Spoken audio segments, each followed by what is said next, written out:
आज आम ओडिशा नवीन ओडिशार सचेतनता कार्यक्रम ओरासाई पंचायत अनुष्ठित हो माननीय मुख्यमंत्री जेते सबू योजना आज ओडिशा को 1 नंबर राज्य में परिणत करिछि।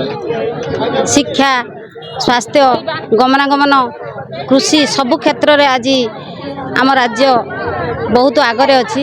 आम राज्यर विकास द्रुत गति आगे चली।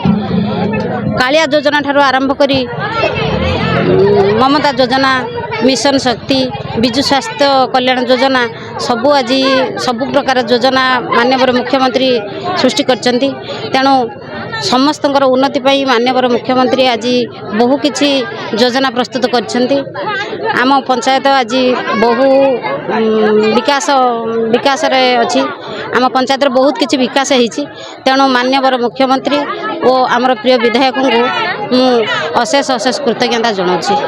आज आम ओडिशा नवीन ओडिशार जो कार्यक्रम थिला सरकार उन्नतिमूलक कार्यक्रम केते तार सब आलोचना पर्यालोचना बहु वक्ता माने कले। विधायक महोदय आसते एतिरे बहु लोक आसछंती उत्साह उद्दीपनार सहित सब देखुंती।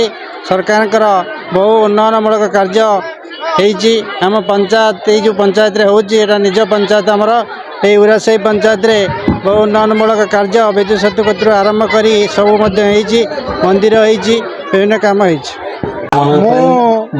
सरपंच दिलीप कुमार राउत आज आमर पंचायत स्तरीय सचेतनता शिविर आरंभ होता।